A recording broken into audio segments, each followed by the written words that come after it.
सुशील श्रीवास्तव आपका आपके channel study and learn with Sushil Kumar में स्वागत करता हूं। मैंने यह चैनल उन भविष्य के अध्यापकों के लिए बनाया है जो सीटेट व अन्य राज्यों की टेट परीक्षाओं की तैयारी कर रहे हैं, जो अपने आप को भविष्य के भावी अध्यापक के रूप में देख रहे हैं। तो आज आप हमारे चैनल के माध्यम से अपनी तैयारी को बेहतर बना सकते हैं। फ्री नोट्स व PDF पाने के लिए हमारे टेलीग्राम ग्रुप से जुड़ जाएं, वहां से आपको PDF मिल जाएगी। तो आज हम लोग मैथ्स पेडागोजी का पहला मॉक टेस्ट स्टार्ट करते हैं। देखिए आप लोग स्क्रीन पे पहला क्वेश्चन, सभी प्रश्न एग्जाम में आए हुए हैं। पहला आप लोग देखिए क्वेश्चन, देखिए 20वीं सदी के स्वशिक्षित भारतीय गणितीय प्रतिभावान व्यक्ति कौन थे। चार ऑप्शन हैं। 20वीं सदी के स्वशिक्षित भारतीय गणितीय प्रतिभावान व्यक्ति कौन थे। तो आप लोग देख लीजिए, पहला ऑप्शन आपका आर्यभट्ट, दूसरा आपका ऑप्शन आपका श्रीधराचार्य, तीसरा ऑप्शन श्रीनिवास रामानुजम और चौथा आपका हरिश्चंद्र। तो आपका जो है इसमें सी ऑप्शन श्रीनिवास रामानुजम बिल्कुल सही है। ये 20वीं सदी के स्वशिक्षित भारतीय गणितीय प्रतिभावान व्यक्ति थे। तो अब हम लोग नेक्स्ट क्वेश्चन पे चलते हैं। दूसरा प्रश्न देखिए आप लोग, स्क्रीन पे आ रहा है दूसरा प्रश्न। विभाजनी का उपयोग किया जाता है, ठीक है, मैथ्स पेडागोजी में का क्वेश्चन है ये और प्रीवियस ईयर से लिया गया है। आप लोग देख लीजिए, विभाजनी आप लोग जानते होंगे, डिवाइडर को बोलते हैं। तो उसका उपयोग किया जाता है, किस में किया जाता है? कोण बनाने में, त्रिभुज बनाने में, आयत बनाने में, रेखाखंड की लंबाई ज्ञात करने में। तो विभाजनी जो होती है उससे कोण नहीं बनता। आप लोगों का जो पहला ऑप्शन जो है ये प्रोटेक्टर से बनता है, ये रॉन्ग है। दूसरा आपका जो है त्रिभुज, ये भी आपका गलत है, त्रिभुज भी नहीं बनता इससे। तीसरा आपका आयत, ये भी इससे नहीं बनता। विभाजनी का जो उपयोग किया जाता है वो किया जाता है रेखाखंड की लंबाई ज्ञात करने में। आप लोग देखे होंगे, विभाजनी डिवाइडर बोलते हैं इंग्लिश में, हिंदी में उसको दो सुइया बोलते हैं, जिसमें दो सुई होती हैं। तो उसका उपयोग जो है रेखाखंड की लंबाई ज्ञात करने में होता है। तो नेक्स्ट हम लोग चलते हैं तीसरे क्वेश्चन की तरफ। देखिए आप लोग, तीसरा प्रश्न आपकी स्क्रीन पे आ रहा है। तीसरा प्रश्न, सभी प्रश्न बहुत ही महत्वपूर्ण है। देखिए आप लोग, निम्न में से कौन सी विधि देखो, सुनो और समझो पर आधारित है। ये चार विधियां दी गई हैं, इनमें से कौन सी ऐसी विधि है जो देखो, सुनो और समझो पर आधारित है। तो पहला आपका जो है प्रदर्शन विधि, दूसरा प्रयोगशाला विधि, तीसरा व्याख्यान विधि, चौथा अनुसंधान विधि। तो इसमें आप लोग देख रहे हैं देखो, सुनो और समझो पे दिया है। तो आपका जो है बी ऑप्शन, देखिए प्रयोगशाला विधि नहीं होगा, ठीक है, प्रयोगशाला में एक्सपेरिमेंट होते हैं। व्याख्यान विधि में केवल आपका जो है सुनने वाला काम होगा और देखने वाला होगा, ठीक है, ये भी नहीं होगा। अनुसंधान विधि में भी जो है आपका खोज होती है, ये भी नहीं होगा। प्रदर्शन विधि में ये आपका तीनों देखो, सुनो और समझो होता है। तो ये आपका प्रदर्शन विधि इसका सही ऑप्शन है। तो अब हम लोग चलते हैं चौथे प्रश्न की तरफ। देखिए आप लोग स्क्रीन पे चौथा प्रश्न आ रहा है। कोई छात्र 5050 को 550 लिखता है, इसका अर्थ है कोई छात्र है जो 5050 को 550 लिखता है, इसका अर्थ क्या है? चार ऑप्शन दिए गए हैं। स्थानीय मान की अवधारणा स्पष्ट नहीं है, संख्याओं का ज्ञान नहीं है, गणित का ज्ञान नहीं है, जोड़ का ज्ञान नहीं है। तो इसका आपका ऑप्शन जो है पहला सही होगा। स्थानीय मान की अवधारणा सही नहीं है उसे, बच्चे को। स्थानीय मान आप लोग जानते हैं, प्लेस वैल्यू। तो प्लेस वैल्यू से ही पता चलता है, 1, 10, 100, इकाई, दहाई, सैकड़ा, हज़ार, उसी से पता चलता है कि कितने अंकों की संख्या है। दूसरा आप लोग देख रहे हो संख्याओं का ज्ञान, उसे संख्याओं का ज्ञान है तभी तो वो 550 लिख ले रहा है। तो दूसरा ऑप्शन इसलिए आपका गलत है। तीसरा ऑप्शन आप लोग देख लीजिए, गणित का ज्ञान नहीं है, गणित का ज्ञान तो उसे है तभी वो 550 लिख ले रहा है, समझ ले रहा है। चौथा ऑप्शन आप लोग देखिए, जोड़ का ज्ञान नहीं है, इसमें जोड़ की कोई बात ही नहीं की गई है, तो उसे स्थानीय मान की अवधारणा स्पष्ट नहीं है, इसीलिए वो 5050 को 550 लिखता है। तो इसका ऑप्शन आपका पहला सही है।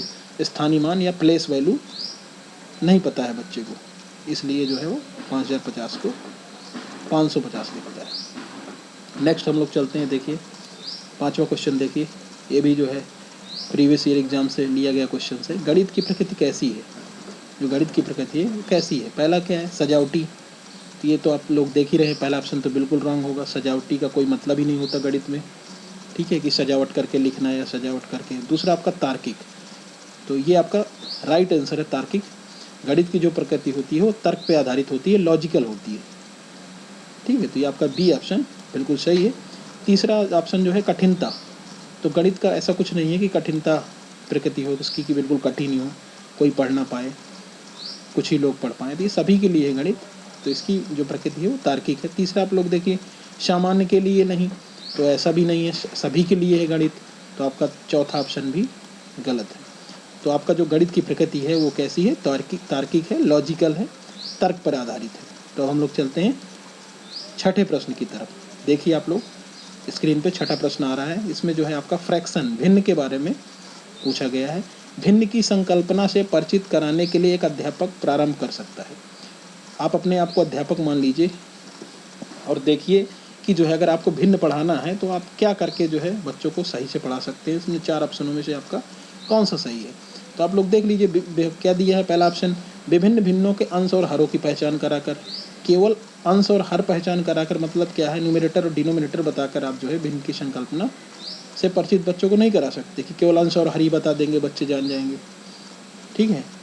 तो देखिए दूसरा, देखिए एक संख्या रेखा पर भिन्नों को ज्ञात कराकर, ये भी आपका रॉन्ग आंसर है, संख्या रेखा, ठीक है। तीसरा ऑप्शन आप लोग देखिए, भिन्नों को a बटे b के मतलब a बाई b के रूप में लिखकर जहाँ b इक्वल टू 0 मतलब b बराबर 0 हो। तो ये आपका भिन्न b बराबर 0 होगा तो भिन्न होगी ही नहीं, ठीक है। तो ये ऑप्शन आपका भी ये भी गलत है, ठीक है। तो अध्यापक को क्या करना चाहिए, उनके आसपास की वस्तुओं के भिन्नात्मक भागों की पहचान कराकर। जितना आप उसके बच्चों को मूर्त रूप से बताएंगे, दिखाएंगे उसका जो है एग्जाम्पल, तो उतना ही बच्चे जो है जल्दी सीख पाएंगे भिन्न के बारे में। तो आपका इसका जो है डी ऑप्शन सही है, उनके आसपास की वस्तुओं के भिन्नात्मक भागों की पहचान कराकर, ठीक है, भिन्न के टाइप के। तो अब हम लोग चलते हैं नेक्स्ट क्वेश्चन पे। 7वां क्वेश्चन देख लीजिए आप लोग। 7वां प्रश्न आपका जो है स्क्रीन पे आ रहा है। देखिए, किन्हीं दो परिमेय संख्याओं के बीच क्या होता है, जो परिमेय संख्याएं होती हैं उनके बीच क्या होता है। देख लिए रेशनल नंबर जिसको बोलते हैं। तो आप लोग देखिए कोई परिमेय संख्या नहीं होती, ठीक है।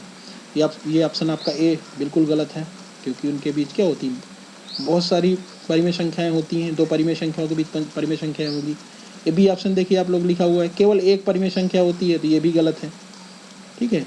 सी ऑप्शन देखिए, अनंत परिमेय संख्या होती है। हाँ जी, ये ऑप्शन आपका सी बिल्कुल सही है। दो परिमेय संख्याओं के बीच में क्या है, अनगिनत अनंत परिमेय संख्याएं होती हैं, और अनंत परिमेय संख्याएं भी होती हैं और अनंत अपरिमेय संख्याएं भी होती हैं। ये आप लोग ध्यान रखिएगा, एक लाइन और याद रखिएगा कि किन्हीं दो परिमेय संख्याओं के बीच अनंत परिमेय संख्याएं भी होती हैं और अनंत अपरिमेय संख्याएं भी होती हैं। चौथा ऑप्शन आप लोग देख लीजिए, केवल एक परिमेय संख्या और कोई अपरिमेय संख्या नहीं होती। ये आपका ऑप्शन बिल्कुल गलत है। तो जहाँ भी आपका ये प्रश्न आएगा, ऐसे प्रश्न आते हैं कि दो परिमेय संख्याओं के बीच में क्या है, तो आप लोग देखोगे कि अनंत परिमेय संख्याएं होती हैं या अनंत अपरिमेय संख्याएं होती हैं। ये ऑप्शन अगर आपका है तो आप लगा सकते हैं उसे राइट, बिल्कुल सही होगा। तो नेक्स्ट हम लोग देखते हैं 8वें प्रश्न को देखते हैं। स्क्रीन पे आ रहा है, देखिए आप लोगों को। सांख्यिकी में प्रसरण का विश्लेषण नामक विधि का मुख्य श्रेय है, ठीक है। सांख्यिकी में प्रसरण का विश्लेषण नामक विधि का मुख्य श्रेय है। देखिए इसमें किनका श्रेय है। पहला ऑप्शन है आर.ए. फिशर को, दूसरा जो है गॉड्स को, तीसरा लाप्लास को, और चौथा न्यूटन को। तो न्यूटन तो आप बिल्कुल काट देंगे, न्यूटन का जो है साइंस इसमें जो है आपका बिल्कुल ही नहीं है। लाप्लास भी आपका रॉन्ग आंसर है, गॉड्स को ये भी आपका रॉन्ग आंसर है। तो इसके ऑप्शन जो है आपका ए सही है। आर.ए. फिशर जो है वो सांख्यिकी में प्रसरण का विश्लेषण नामक विधि इन्होंने दी थी, तो इन्हीं का श्रेय जाता है। तो आप आर.ए. फिशर बिल्कुल राइट आंसर। नेक्स्ट प्रश्न पे चलते हैं हम लोग। 9वां प्रश्न देख लीजिए आप लोग। देखिए आप लोग एबेकस के बारे में, ये एबेकस, डॉट पेपर और जियो बोर्ड, ये सब के बारे में एक वीडियो आया है। अगर आप लोग ना देखे हो तो उसे जो है जाके इसमें इसकी डिस्क्रिप्शन बॉक्स में उसका जो है लिंक दे दिया जाएगा, वहाँ से आप लोग देख सकते हैं, ठीक है। ये सब बहुत ही इंपॉर्टेंट है और हर साल एक ना एक प्रश्न जरूर आते हैं। तो अब हम लोग देखते हैं, कक्षा 2 में एबेकस का उपयोग डैश में विद्यार्थियों की सहायता नहीं करता। इसमें दिया है नहीं। नहीं आप लोग जरूर पहले आप नहीं को टिक कर लीजिए कि इसमें नहीं पूछा जा रहा है। जब भी आप एग्जाम में प्रश्न पढ़ें तो आप नहीं को तुरंत टिक करें क्योंकि जब आप चारों ऑप्शन पढ़ेंगे तो आपको तुरंत याद रहेगा कि नहीं पूछ रहा है, कि अब जब तक आप चारों ऑप्शन पढ़ रहे हैं आप भूल गए नहीं पूछ रहा है, या तो आप उसको नहीं को तुरंत सर्कल कर दीजिए कि नहीं पूछ रहा है। देखिए आप लोग स्थानीय मान की महत्ता को समझाने में, ठीक है, तो स्थानीय मान तो आप जान ही रहे हो, एबेकस से स्थानीय मान बताया जाता है, तो ये ऑप्शन तो आपका सही माना जाएगा, लेकिन इसमें नहीं पूछ रहा है, ठीक है। दूसरा आप लोग देखिए बिना किसी त्रुटि की संख्याओं को पढ़ने में, तो ये भी ऑप्शन जो है आपका बिल्कुल सही माना जाएगा, लेकिन इसमें नहीं पूछ रहा है इसलिए नहीं होगा। अब देखिए तीसरा ऑप्शन, शब्दों में दी गई संख्याओं के समान संख्यांक लिखने, तो इसमें जो है लिखने का ऐसा कोई मतलब नहीं होता अबेकस से, तो आप जो है इसको, ये आपका राइट आंसर है, क्योंकि नहीं पूछा है इसलिए। गणना की परिशुद्धता करने में ये भी आपका जो है, ये भी आपका अबेकस से होता है, तो ये भी आपका राइट आंसर था, लेकिन नहीं पूछा गया है इसलिए ये गलत है। तो आपका स्थानीय मान तो आप लोग जान गए अबेकस से क्या होता है। हम लोग बच्चे को जो है जोड़ना, घटाना, एडिशन, सब्ट्रैक्शन और स्थानीय मान, प्लेस वैल्यू, ये सब सिखा सकते हैं अबेकस से, गणना करना। तो अब हम लोग चलते हैं नेक्स्ट प्रश्न पे। लास्ट प्रश्न देखिए 10वां 10th क्वेश्चन आपकी स्क्रीन पे आ रहा है, देखिए। ऐसे भी क्वेश्चन पूछे जाते हैं एग्जाम में। सबसे छोटी अभाज्य संख्या है, ठीक है, तो आप लोग देखिए सबसे छोटी, स्मॉलेस्ट, सबसे छोटी जो है अभाज्य संख्या है जो किसी से नहीं कटती, तो ये आप लोग देखिए दिया गया है 0, 2, 1 और 3, तो इसमें आपका जो है 2 जो है ये राइट आंसर है। सबसे छोटी अभाज्य संख्या 2 होती है, 2। तो आज की वीडियो आपको कैसी लगी, आप लोग सजेशन कमेंट बॉक्स में ज़रूर बताएं, और वीडियो को शेयर करें, लाइक करें।